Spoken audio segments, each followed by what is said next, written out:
want to know what I've noticed? Yeah, I've decided that we're just going to press record because we've been chatting for a little while, and I just figured, fuck it, let's just go. Okay, fuck it. Your Fuck mic it. sounds great. It does sound great, doesn't it? What the fuck? Why not mine? Because this is the Aston Origin, and it looks sexy too. So, Right. Jen, before we kick off, Mm. because you have to ask this to every person, what time is it there? 10:10 a.m. 10:10 a.m. 10:10. Okay, so it's 5:10 here. Okay. Yeah. I don't know whether we Yeah. should let the people know where you are in the world. Do you want to let people know where you are? Sure. Yeah. Where are you? Yeah. I'm in Phoenix, Arizona. Wow, what's with the Phoenix. posh voice, Jen? That Oh, was really I'm posh. I'm on a podcast right now, Oh, so okay, cool. we Okay, have cool. to act accordingly. So what I did on my first podcast, Jen, is I said, hey, everyone, welcome to the Coffee, Chaos and Confidence podcast with me, Coach Casey. But because you were chatting so much, and I thought, this is great content, we should just start. So I pressed record midway through you slurping your coffee. So, yeah. So Jen, before I press record, you asked me one question, and that was, do I look dead? Right. And the answer to that question is no. Well, it looks, from me, it appears that I look blue. I look partially dead, like I am on my way to rigor mortis. Oh, okay. Wow. You don't agree? No, I think you look great. Okay. We can tidy that up like in the post-production. Post-production. Yeah, I've got like a whole team of editors and sound engineers, and they're going to do all of that thing for me. So Jen, before we get started, who are you and what do you do? Who am I? Who am I? Who Which are reminds you? me of the scene from the Goonies when Chunk is stuck in the car and they say, "Tell me everything." Do you remember that scene? Have you seen the Goonies? I'm waiting for you to take a big breath. I had Victoria from Ordinary People on the podcast last week, and she talked about when you walk on stage and you go, well, I was talking about when I walk on stage and you inhale a lot of air. And I feel like that's what Chunk does just before he starts talking in that scene. Can you do the truffle shuffle? I mean, that's the one dance I can do, yes. Yes. We don't need to see it, but I just wanted to know that you could do it. Okay. Okay. Next time. Okay, cool. Next time. Well, who am I? So I'm a mom. I'm a former teacher. I taught ELA, which is English Language Arts, which is English, for about 12 years, junior high and then high school. And I taught in charter schools in between, taught online school, developed courses for schools. And then I went on to teach at the college level and taught teachers, coached teachers, observed them, coached them to improve their craft and succeed and thrive. Amazing. And now, I'm an entrepreneur, and now I teach moms and entrepreneurs and teachers how to ditch burnout. I help them remove the obstacles that are in their way so that they can remember their power. Amazing. Yeah. So where does that come from? Did you experience that yourself? Yes. Yes. Well, every teacher, I mean, unless I've never known one teacher who hasn't experienced burnout. I'm not aware of anybody who hasn't. It is literally the number one career for burnout and fast. It's like immediate. It's like within 2 weeks, you are on a journey to burnout because you're just thrown in straight into survival mode. And then, of course, as a mom and an entrepreneur, and the type that just loves to have a buffet of things at all times taking place and having to do, and do, and do. Burnout happens even after teaching. So I just had a Yeah. Chandler Bing moment where I was like, you said doo-doo. I'm sorry. I'm such a child. So, excuse me. So when you experience this burnout, like how did, I mean, and I'm not asking you to give me the Jen Jamē 101 of how to get rid of burnout, but like, what was the biggest thing that you like that happened was there something that just made you just go, whoa, I'm burnt out? Or was it just a gradual thing or? Yeah. Well, burnout is definitely a gradual thing. If something feels like it's a responsibility falls onto your lap, and then you can do it. It's okay. We got this. But then another one falls onto your lap, compounding that. We can do it. It's cool. We're boiling a frog slowly but surely. Another thing to do, another thing, and we think we can handle it. And before we know it, we have all of these tasks and roles and wear all these hats, and we didn't even know how we got there. And we forgot that we have options. Once we get to that point of full on burnout or on your way to burnout full on, um, we have had options along the way to use discernment and remember that we may not have to do that. We could use someone else for that. We don't have to do it like this, and we don't have to do it like this. But because of the gradual build, we're not seeing it until we feel trapped. So options and freedom just have to be in our forefront. Amazing. Is Yeah. there one thing that you wish you knew, like day one of? So, actually, no, let's go a bit further back. When did you become a teacher? Mm. I became a teacher, I want to say I was 24 years old, 24. So 24 years old then. around. What's one Yeah. thing you wish you knew at 24 years old about being a teacher? Okay. You know, I just recorded a YouTube video on this where the title is um, Things That All Future Teachers Should Know, something like that. I forget the title. It was a darn good title, though. Okay, cool. But in fact, there are things that I wish I knew before I even entered into the Department of Education and went through all my schooling, before I even entered the education system and became a teacher. Because what happens is you don't get taught everything you need to know. There's so much more. There's so much more than what you're learning in college. It would have been great to know that it's going to be the hardest thing that I'll ever do in my entire life. It would have been great to know that whatever you're experiencing, it does get better. And then the third thing would be know that you have the power and the ability to make this easier. So streamline and figure these things out faster.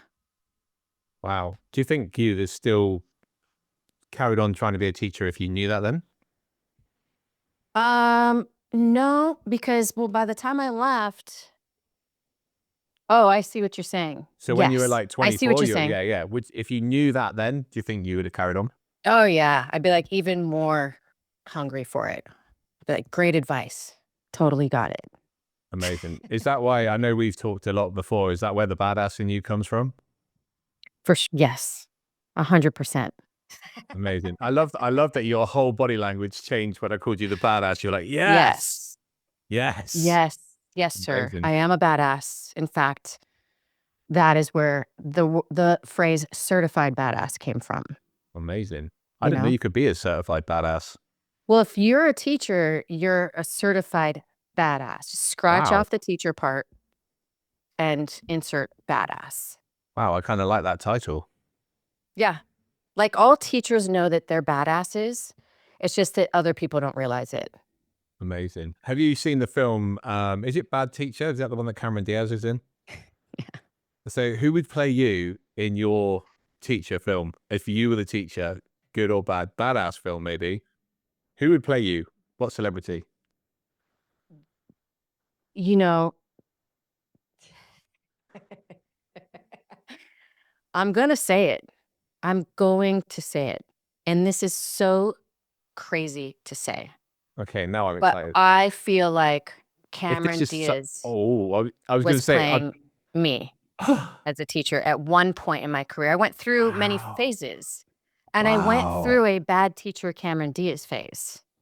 Was I wow. smoking weed in the parking lot? No. Was I cussing, and Where were you did I smoking have weed? Not in the parking lot? just at nights on Okay. weekends, Okay, cool. probably, if anything.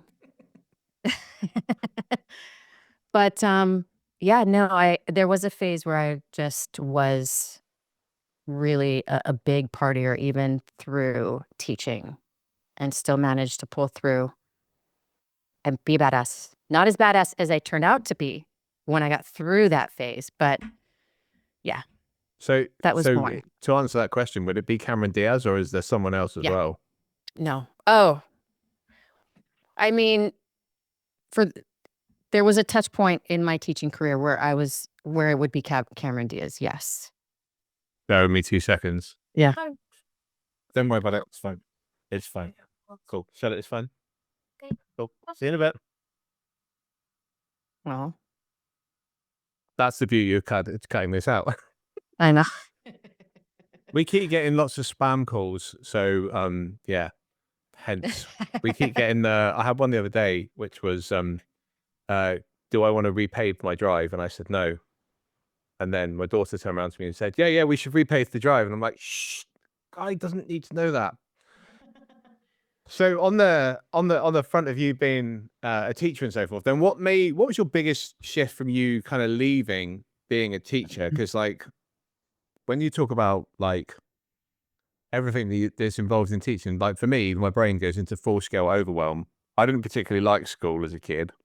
I Uh-huh. didn't really like teachers. Sorry. But I also never appreciated what they had to go through. So like what was your transition moment where you went, enough is enough, I'm done? Well, I actually quit teaching twice. And so the first time I was pregnant with my first son, and I thought, okay, yeah, this is my opportunity. I mean, things are great. I love teaching, but it's a lot and I don't get paid a lot. So, um, I'm going to quit. I'm going to be a stay-at-home mom. And within 6 months, I took another teaching job because like that wasn't paying the bills. And a stay-at-home mom is not my thing, turns out. So, but it was a great decision because that gave me like a new spark at being a teacher. I really needed that. The second time and last time that I quit, it's actually only because I moved an hour away and I was pregnant with my second child, Addison. We moved an hour away and I wasn't going to make that commute. And I wasn't going to teach anywhere else because I loved that school so much that nothing could compare. Nothing could compare. And it was hard. It was really hard. I actually really missed teaching. I grieved over it. The teachers wanted me back, but I could not make that commute and be a parent It's at the same interesting that time. you said about that, and you just said you grieve teaching, because I think Yeah. there's a lot of things that happen in life, and um, over the episodes of this podcast, no doubt the conversations will come out about losing pets and dogs and animals and family and all that.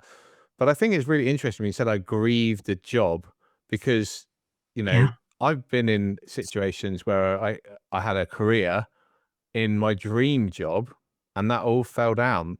And I didn't realize till probably 20 years later that I was actually grieving and experience a job. It was an amazing opportunity for me in life, but we lost it. And like, how did you like handle that? Well, for one, I immediately that's when I went into my college position, where then I went to travel around to schools around the Phoenix area. and did like Zooms and trained the teachers online and went to see them in person. And so that kind of helped, but it was difficult. I only enjoyed the part where I was in the classroom with them and then got to personally one-on-one physically coach them. The Zoom thing, I wasn't used to that at the time. Because remember, I was a teacher. I was up in front of the class. I was, it was like partial entertainer, partial. I felt like Jay Leno. Remember Jay Leno? Yeah. So that helped, and then just keeping in touch with some of my colleagues, but it took a long time. And I mean, it was my identity. At teaching, you are a teacher. It was who I was and still am. And it just takes time. And over time, I've sort of felt like that identity fade, which is a good thing and also a hard thing too. Just it fading away and not grieving anymore. It's like, okay, where's that person again? I heard a phrase recently, which was that you can't experience grief if you haven't first experienced love. And I just think that's a really beautiful thing, that like you obviously loved what you did, and like the loss of that obviously can be stressful and have an impact. Did did the job itself, did that impact you with being a mum as well, or mom? Am I saying that right? Mom? Mom, Mom. mom, not Mom. mom, Not not mum. mom. We say mum. Mom is the word. Mum's the word. Mom is a Mom. mother. Mother. Right. Okay. Am I teaching you the English language? No, no, no. You're teaching me the American language. I knew this was going to come with us today, Jen. I knew that at some point there would be some Americanisms in there. So yeah, how did that impact you as like your family life, like, and juggling, Mm, juggling being a mom? yeah. It Yeah. was hard. It was hard because a lot of teachers experience this, what I'm about to say too, because part of the burnout with teachers is also having feelings of resentment and guilt. So I feel guilty for not even being able to drop my kid off to school because I have to get to school earlier, or not being able to pick my kid up from school because I have to stay at work later because my bell rings later than my child's bell, or taking my kid to daycare, or not being able to volunteer or chaperone. So you have that guilt as a mom when all you want to do is be able to do these. You're literally handling everybody else's kid except for yours. So with that comes the automatic or soon to be resentment toward the system, toward administration, toward external forces. Um, so that's the part that I struggled with and grappled with. I think it's really interesting because my daughter went to a primary school over here, and I was one of very few dads on the school run. And it's quite funny because I know a few of the parents that were teachers, and we saw them when they did the nativity play in the evening. So did you find you missed out on things like that quite a lot? Right. Yes. In terms of events, school events. Yeah, so we did, Hmm. like, if they did like a Christmas play, or Yeah. or an assembly, I don't know, what do you would you call it, an assembly over there? I Yes. like the fact we both Yes. speak English, but we both have ridiculous words for. Right. Well, you said school run, which threw me off. Yeah. I'm not sure what that You means. call that drop off? I assume that's what you were saying. Yeah. The school run. Do you all call it school run over there? Yeah, but the drop off is where Nemo went. Nemo went off the drop off. Oh no. I call it it depends. It depends. Okay, what do you call it? Okay, well, I pick up my kids and drop them off. I call it the car line. The car line? or or drop off. Yes, the drop Wow. off or the car line. Wow. Because we'll have cars wrapped around in the parking lot, around the street, in front of neighbors' parking areas. Oh, see, we Yeah. we had to park up and then walk the last bit. Oh. Yeah. They had a walking bus at my daughter's school. So you'd park at the bottom of the hill, and then there'd be someone with a banner. There'd be two Oh. kids holding a banner, and everyone would walk up in front of the banner, and the last two kids would be holding a bus that says, "Slow down, walking bus." That's cute, right? I think so. And it was I like, still don't understand why it's called a walking bus. because everyone's like in a fake bus. They're like all walking up together. Oh, I see. Yeah. That's cute. And That's do you know cute. the day my daughter got to hold the banner, I was Oh. proud. I was proud. The fact that like she was holding it and you couldn't read that it said walking bus, it was fine, but That's wow. cute. So when you come to like you're teaching, you're like working full time, is there like anything that kind of, because I mean, I talk about like work life harmony and so forth. Like, how does that fit with you, with your like work life and your outside of work and outside with your family? Over here, I always hear teachers talking about marking, or you call it grading. Is that right? So like where they're like checking the homework or whatever. But like, do Mm. you have to take that home in the States? That's the problem here. It's not that we have to take it home in the States, it's that a lot of teachers feel that if they don't take it home, it will never get graded. Right. And that's one of the things, luckily, a teacher, a veteran, a seasoned teacher, he saw me in the copy room like one Monday morning. He looked at me and noticed that I looked like absolute shit, right? Like something was wrong emotionally, physically, whatever it was. And he asked, he said, "Hey, what's wrong?" And it was seven in the morning, and it was only us two. I was a brand new teacher. "What's wrong?" I said, "Well, it's just all the grading over the weekend and lesson planning over the weekend," and me thinking that that was just normal, right? Mhm. Because they didn't teach that in college. There's nothing about, "Hey, listen up. Don't take your work home. Figure out a way to do it in the classroom before you leave. Don't take it home." Nobody said that. So he said, "What's wrong?" I told him, all the work, all the work. Oh my gosh. And he said, "Why are you doing that?" And I looked at him like really confused, thinking, "What do you mean? What do you mean? What do you mean, why am I doing that?" And he just said, "Stop that." And then he just fucking left. And that's all it took, was one person to subtly tell me not to do that. And I was instantly given permission to figure out a better way. And that's what started me figuring out better ways, slowly but surely, because nobody tells you these kinds of things. So it's not required unless you're at some fucked up school that's going to require it. If so, like, there's got to be a high turnover rate there. But if I were an administrator, I would actually, during their, you know, educational development in the summer, preparing for the school year, I would say, "Listen, this is not a rule, but I encourage all teachers not to take work home and figure out how to grade less and grade more efficiently, and I'll give them some tools."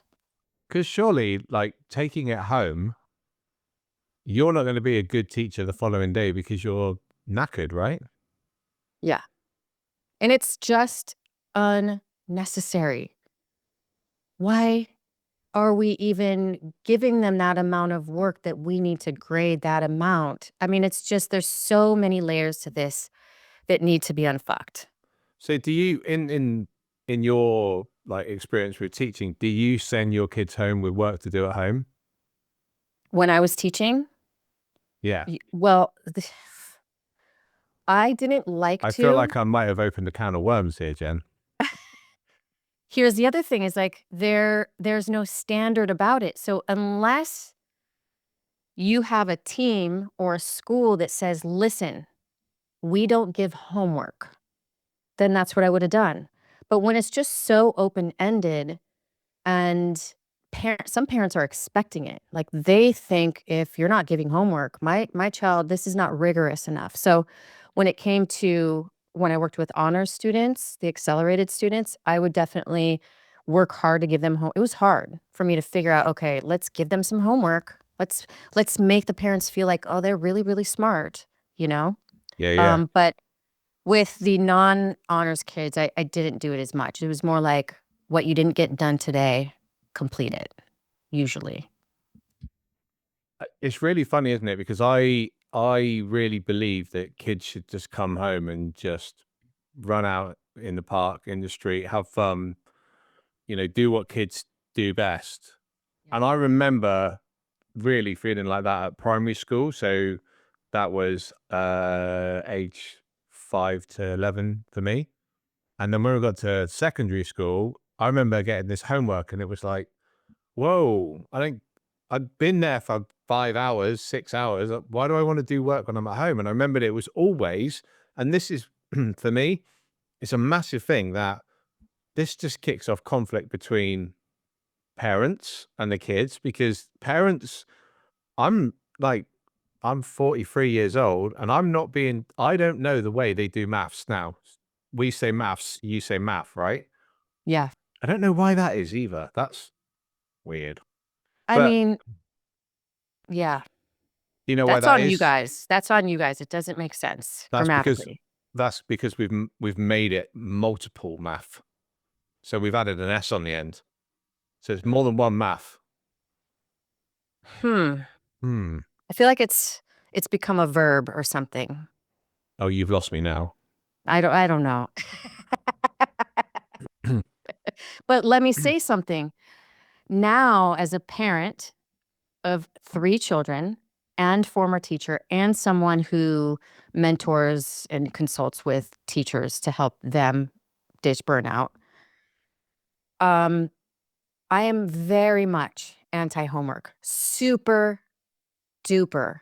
And not just no, I'm anti, like vehemently against homework. If you have to give it, I have ways to make it so much better for you and for the kids.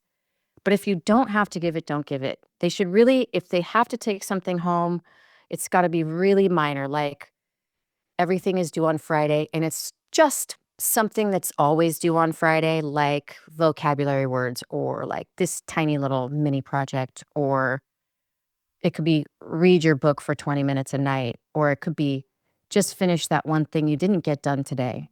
But that's it. Like, that's it. The kids need to be kids. And as a parent, like you said, hell no, I'm over it. I I'm remember literally making sure that the next school my kids go to, don't give a lot of homework. I remember getting work to do that had to be in by Monday. So just if I hadn't done it by, Sunday night, I was there like trying to get this homework done. My mum shouting at me because, you got to go and get a bath and you got to be ready for school for tomorrow.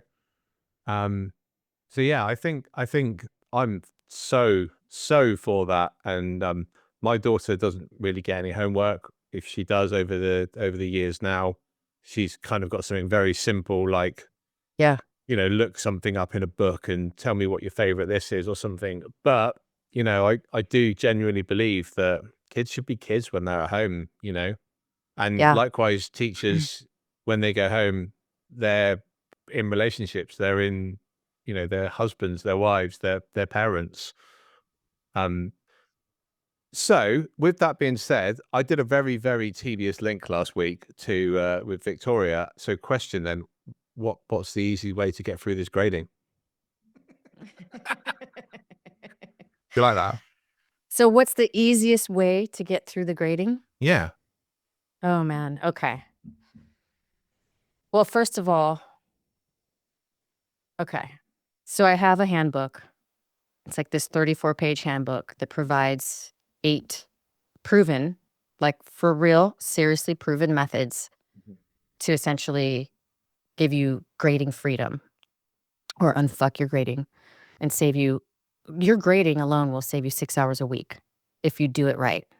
and stop doing certain What things. the fuck? People are grading for 6 hours a week? Oh, What, like outside of work?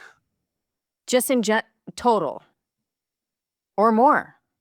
They're only Wow. saving 6 hours. That's just, there's more than that. Yeah. Wow.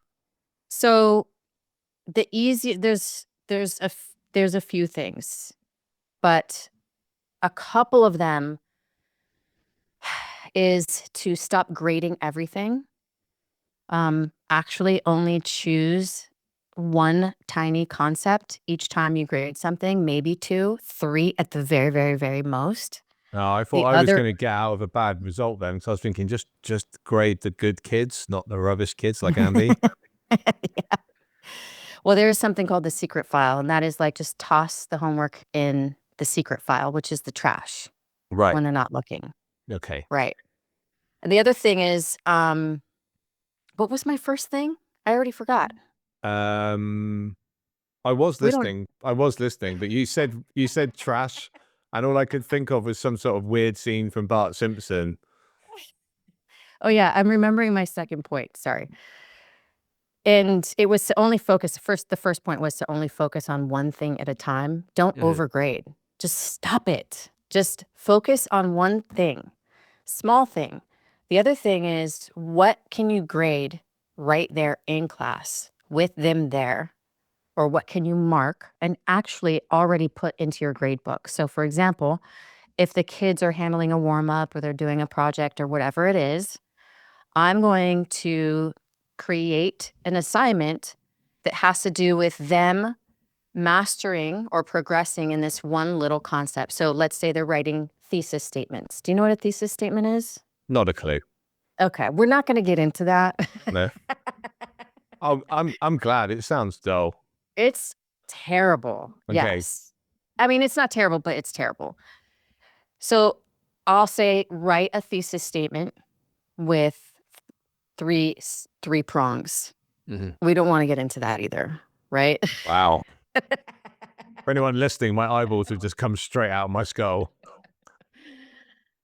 And and then once you're done, move on to writing the remainder of your essay. So while they're doing that, I'm coming around, taking a look at their 3-prong thesis statement, giving them feedback instantly. And if it's perfect, I give them a grade right then and there, write something on their sheet, put it in my grade book. If they don't have it, I say, Andy, I'm coming right back. So here's what you need to do differently, and I'll come back to check on you so I can give you that perfect score. And I'll run through the class. Oh, so Boom, I I can have give no you that grading at perfect home. score. I love that. Right. So it motivates the students. They know they're going to get a perfect score if they do well. They get that immediate feedback. They don't have to wait a week to get feedback on a thesis statement because I graded from home or have too many papers piled up. Instant grading hack is So what I call it. with that then, I mean, just thinking of that, like if you're grading at home as a teacher, how are they doing? Are they doing that like on the sofa in front of the TV? What, like Yeah. they're doing that whilst trying to juggle being a parent or whatever. Yes. So they're not Yes. going to be doing the best job. So something that should take 20 minute, like something that should take an hour of grading definitely ends up taking 2 hours because you're unable to do 2 things properly simultaneously. It's just going to extend the amount of time on this situation. Yeah, there was a big thing for quite a few years that I'll listen to a podcast while you're doing something because you'll be multitasking. But I tell you what, like if I put something on, I try and have now music without any lyrics in, so I'm not singing along.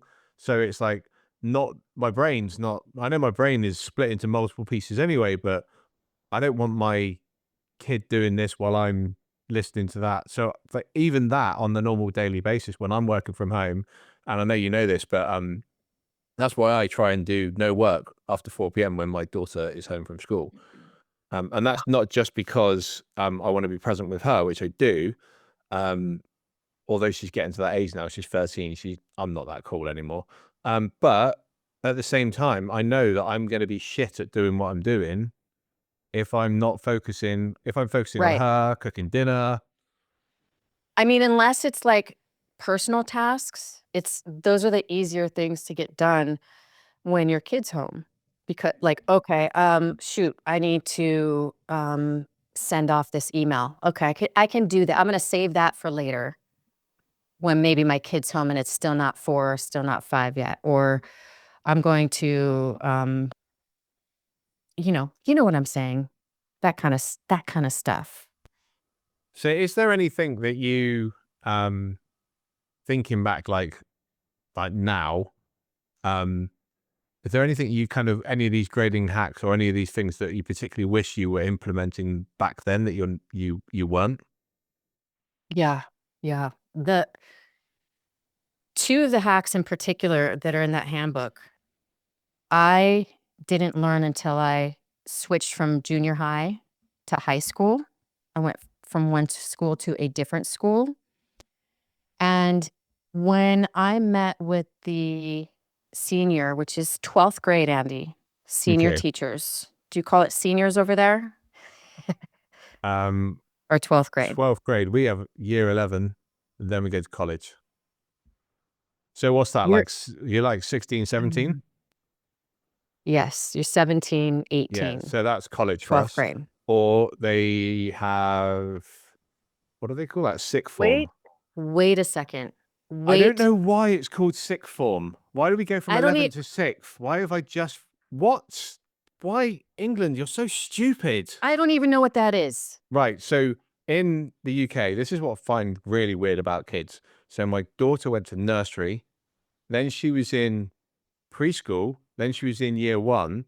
But in my daughter's primary school, Oh she was in my gosh. she was in year 1, class 2. How was how? Okay, we have a problem.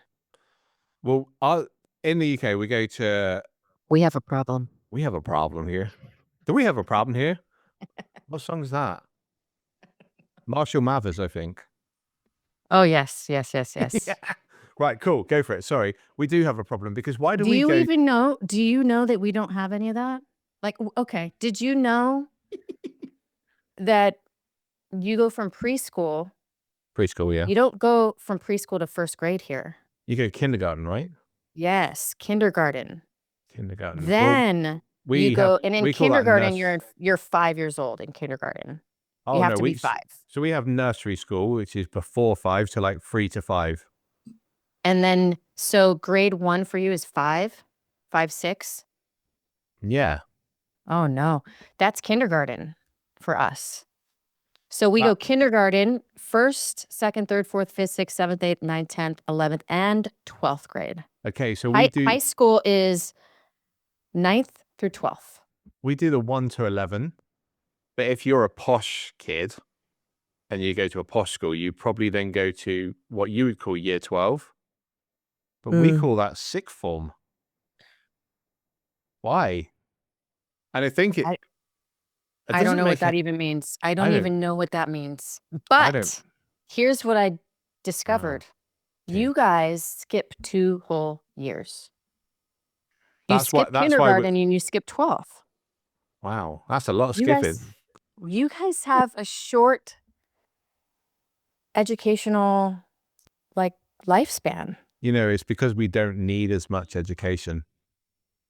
Right, because you already know English. Yeah, we know English, whereas you have to learn. There's an S Right. after math. Exactly. Yeah, yeah, that Exactly. makes sense. Okay, so when I had my first meeting with the 12th grade teachers, Okay, cool. and it's my first time teaching high school and teaching 12th grade.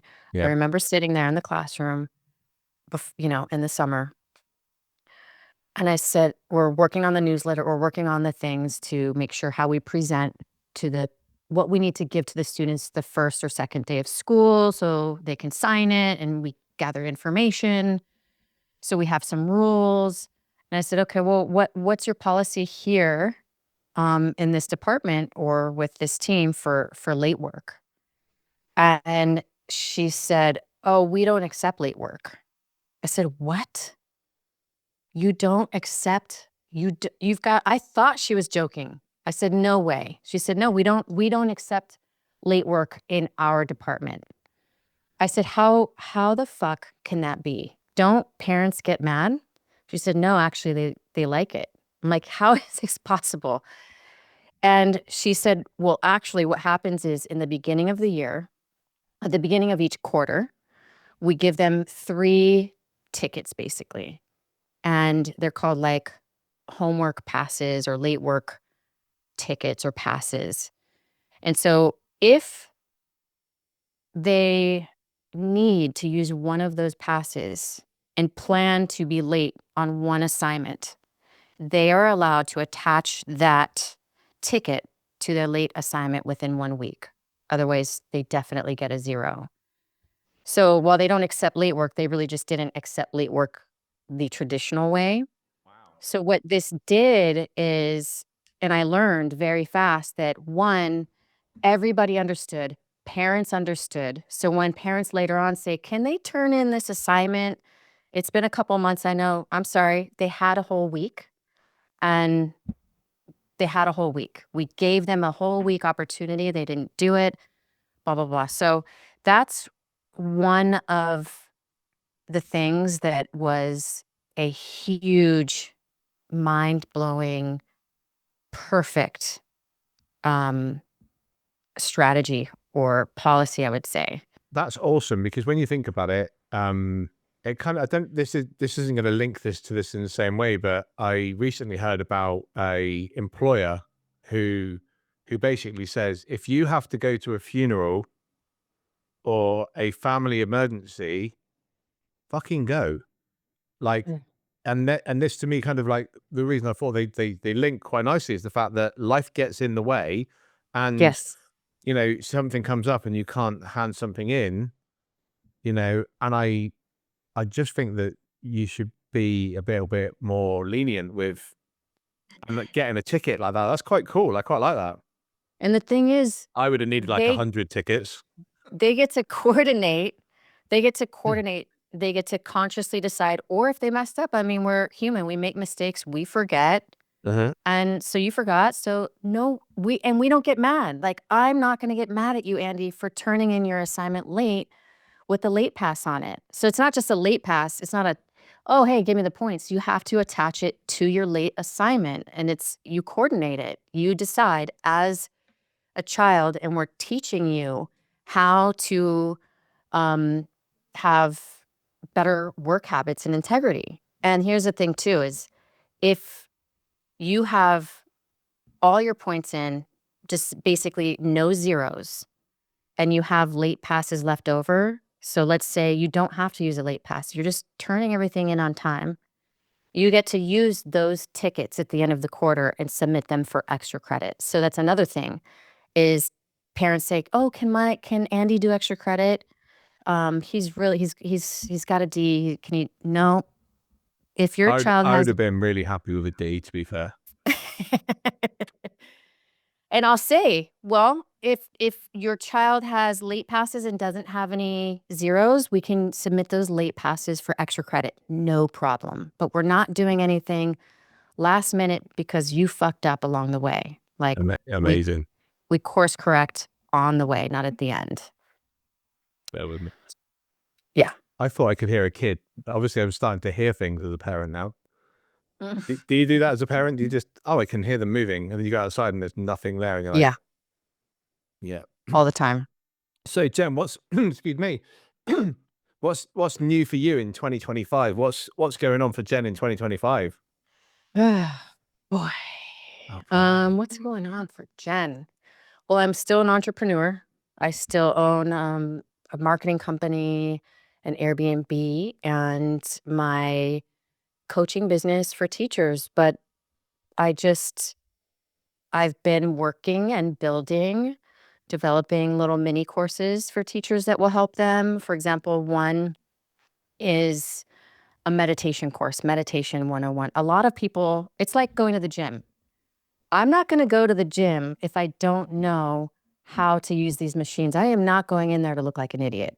I don't know what to do. I'm not going to sit and look at the picture and figure it out. So what do? I don't go to the gym. So there's a lot of teachers and moms and entrepreneurs who I work with who want to meditate, but they don't know how. And they've tried guided meditations, which are great, but also, how do you meditate without the guidance? There's a way to do it, and there's a way that you can go within, enter something that's called the gap, which is the space in between thoughts, and finally just be present with yourself and allow yourself 10, 15 minutes to have inner peace. Everybody deserves that. So I'm saying that to say, love teaching people how to meditate and even delivering what's called their primordial sound mantra, which helps them be more present during meditation. Your primordial sound is a unique mantra, silent mantra. It's Sanskrit from the ancient Vedics. They determine there's 108 sounds that the earth makes. From hundreds and hundreds of years ago, they determined exactly 108 sounds, and it's all based on the location of the moon, so the lunar cycle. New moon today as So well. it is. You said Yeah. new moon, right? New moon, full moon, sorry. Full moon. Is it a full moon? It's a full moon here today. Apparently 2 p.m. today was the full moon. You know what's weird? It was a full moon here yesterday. What That's does that fun. mean? What does that mean? I don't know. I'm not good at you know, science. Science. Okay. So, But in Jen, terms of your mantra, I'm good at that because there's a Vedic calculator available to me that will determine. So if you give me your birth date, your birth time, and your location, I can identify the sound that the earth made upon your arrival onto this earth. And that sound is a vibration of the earth. And that becomes your internal silent mantra that you get to use when you silently meditate without guided meditation, that you can do anywhere. So monks are known to use this anywhere, on subways, in New York, everywhere, because the mantra, by the way, stands for a tool for the mind. So it's a tool that you can use to clear your mind. So every time you have an intrusive thought or a physical adjustment that needs to be made, you actually just silently repeat your unique, sacred, and secret mantra. wow. So I know this, but the people listening won't. Who did you do your you've not just worked with any old meditation teacher, have you? That's true. Deepak Chopra. Who is just like the god of Yeah, meditation, and I've got one of yeah. his books up there. And Roger Gabriel, which is his right-hand man. So Roger Gabriel is the one who actually directly taught us. Wow. And it was Wow. wonderful. Yeah. I went to a Deepak Chopra event last year or year before, and I didn't get to meet him because I didn't pay the extra £500 to get him to sign my book. But he is just like a wealth of knowledge, absolute wealth Oh, of yeah. knowledge. And he's written so many books. Yeah. Yeah. I've got a few. And his wife has as well. Oh, really? His I didn't know wife, this. his wife has written, I have one behind me, a children book for meditation Oh, to help wow. kids. Mm-hmm. Do your kids do meditation as well? My daughter, Addison, who's 9, she loves doing meditation with me. She falls asleep every time, every single time. And then my son, who's 6 now, Chris, he'll do it with me. It's with kids, it's different. It's a shorter amount of time. You need to make Mm-hmm. it fun.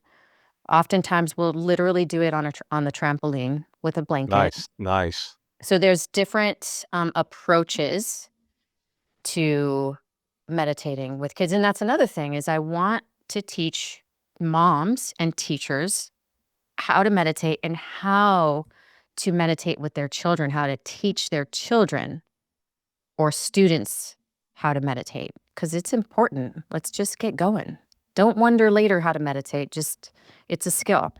Do you know It's a what? tool. If you'd have said to me 20 years ago, oh, try meditation, I would have just been a great fuck you. I am not some hippie dippy. Like, meditation has literally changed my life to the point that my daughter, every now and again, we'll sometimes use some meditation with her. Um, there's a great meditation which we've used. It's called the bubble bath meditation. And it's on Spotify, and you imagine you're basically sitting in a bath, and there's the bubbles, and the bubbles are getting more and more. And eventually one grabs hold of you and lifts you up and floats you off somewhere. It's so I cool. love it. I And love that. I remember, it must have been about 2 years ago now, that I just asked her if she wanted to do a meditation with me, and she was like, yeah. And she was like, Mummy, you're going to do a meditation with us? And we're like, yeah, okay. So the three of us are lying on her bedroom floor, listening to the bubble bath meditation. I just remember thinking like this is like connection, and we're all in our own little bubble bath, and it was all like amazing. And I just remember then thinking, I just wish I'd been doing meditation for years. And Yeah. it really has changed everything I do. I mean, I haven't missed a day in probably over 2 years. I stopped tracking. Wow. Whenever I realize that it's a habit, I'll just stop tracking. Yeah. So Yeah. I haven't missed a meditation in over 2 years. I have always done one, but most days I do two. How long do you meditate for Um, usually? so if I'm doing like a morning meditation, it's Mm. anywhere, and I've got to be honest, sometimes I'm a bit of I cherry pick sometimes. If I Yeah. wake up and I'm like, oh my God, my daughter leaves for school in half an hour, then I'll do like a short meditation. Um, Sometimes I'll use a mantra meditation. Sometimes if I want to go off on a massive trip, I'll do a Dr. Joe Dispenza meditation. And Mhm. like his can be up to like 35, 40 minutes. Um, I'm a bit of an astral traveler, so I disappear. Like, Do you? and I can 100% tell you I'm awake the whole time. I'm not one of these people who falls asleep. Um, Right. Like, you're Apart from, awake. Do you know what's going on, or do you, forget that you were gone? Do you realize later that you went somewhere? Or do you oh, know when you're, dropping in? I'm, do you know the technique of, if you want to, this podcast was about you, but I'm thinking you probably know this technique. So if you're Yeah. struggling with your meditation and your mind is your thoughts are going, which is okay. It's okay to think, right? Mhm. But if you want to try and calm those thoughts down, the Mhm. best technique I ever got, and I can't think who it was that told me this. It will come to me in a minute. I can, when you can see someone's face in your mind, and you're like, oh my God, what was that guy called? Um, Mhm. he said to visualize yourself looking back at yourself meditating. So just Mm. like as you got your eyes closed, just imagine that you float up above your body and look down at yourself, wearing the clothes you are, in the place you are, in the room you're at, and watch Yeah. yourself meditating. Watch your breath, watch yourself breathing. And I kid you not, I'll watch myself breathing for like 2 or 3 seconds, and then I'm just like, I'm in the meditation, I'm gone. That's great. Yeah. I haven't done that. I have not done that. I'm going to do that. I'm going to do that this week. There's besides the mantra to help you, redirect, the other thing that I do, I want to I wish I could find the book because I could tell you exactly who taught me this from his book. You'll recognize him. But have you ever, in a meditation, closed your eyes and actually began focusing through your third eye chakra? Yeah. Yeah. Actually, in experience looking through your chakra or just focusing on this? And that alone, if you just stay steady right here, it's a very easy way to also drop in. What happens when I drop in, when I know that it's happening and I'm aware of it, my I'm gonna say it, it's gonna sound weird. It feels like my face starts melting. I know. I thought that was normal until my sister-in-law was like, "What? That's kinda I crazy." think it's normal for Jim Carrey in The Mask, but I don't think that's normal for other people.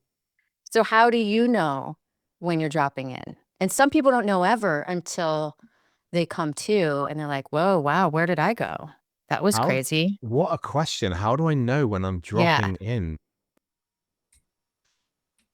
I feel weightless a lot. Yes, yes, yes, yes, Like yes. really, Weightless. I had in my old photography studio, I was meditating I built a gym in my studio, and I had the gym on one side, the studio was in the other part of the studio, and I was lying on the floor and I was doing a meditation. I think Kate was actually doing a workout at the time, and I've got my headphones on, and she said she just heard me go, whoa.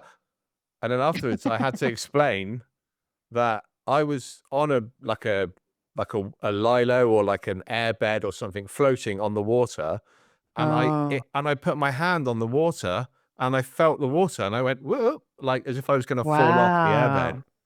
And she said It's it was almost like when you have those dreams, like actual dreams when you're actually sleeping. yeah. Yeah. What kind of tied you into like meditation? Did you use meditation then, or is that something you discovered afterwards? Good question. Thank you. So, um, when I was a teacher, I had That was like Hancock, wasn't it? Good job. Good job. as a teacher, I never meditated. I hadn't learned how to meditate yet. When I was in college, I had books like spiritual growth. Still have some of those books right here behind me, spiritual growth books, visualization books, even hypnotherapy books where I'd like hypnotize myself, or I'd do visualization techniques to visualize my future and what I wanted or who I wanted because I was in college. And um but in terms of like any sort of regular normal meditation or formal meditation, I never got that until my very last year of teaching, or right when I left or right before I left. What happened is I participated in a nonprofit workshop out here called the Omega Vector, which is a wonderful self-development, donations only workshop. They have Omega 1, 2, and 4, and it usually goes 3 days, 4 days, or 4 weeks. And I'm actually on the board of this nonprofit now. That's how much I love it. I Wow. know, right? New information. I learned something new about you today.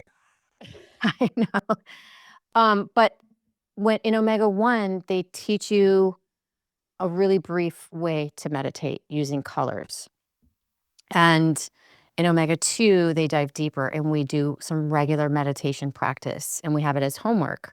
And meditation 4, it's like a huge part of self-development. Like each day we are meditating together and we meditate at home and we have homework, we must meditate. And that is where I really, really, really learned um, the how to meditate and how helpful it was. Um, Amazing. yeah, and it went from there. That's amazing. So, Jen, how can people learn more about you and how can they find out more about working with you? Hmm. Are you on the socials? I mean, I know you're on the socials, but I have to ask that Yeah, question, right? you do. You I mean, do. on episode 2, I'm not getting this right first time, but I know. You know what? I always see like you just got to do it. and do you know You what? just I've got made a to, mistake again. I could have made your episode 3 because someone could have come in the meantime, and I'm like, oh, I keep saying the episode I'm on, so maybe that's what it is. yeah. You're definitely episode Well, 2 now.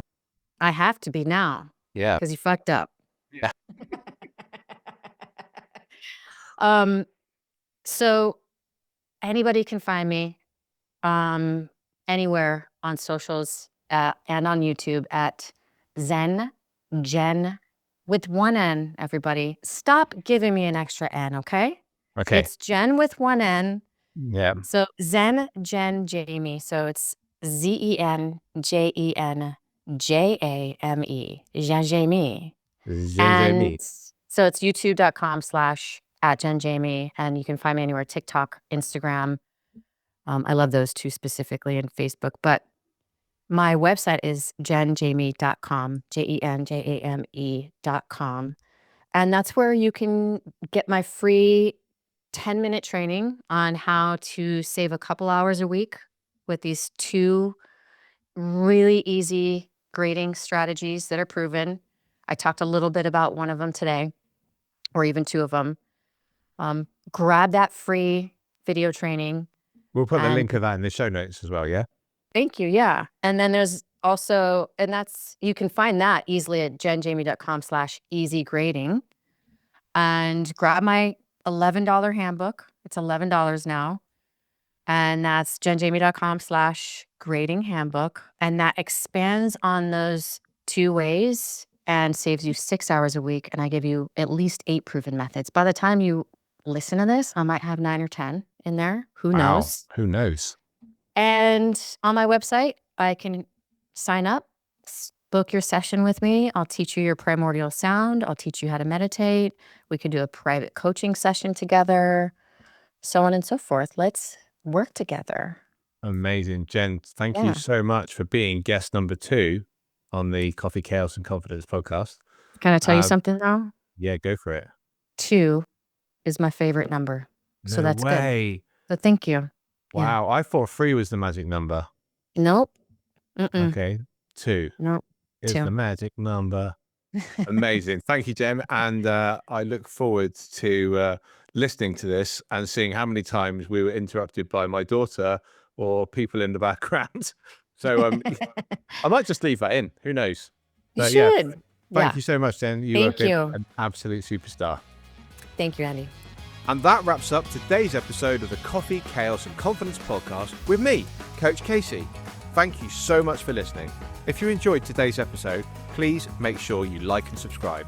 It helps other listeners find the show. Also, go and check out the show notes to learn more about my incredible guests. Until next time, make sure you chase your dreams without limitations.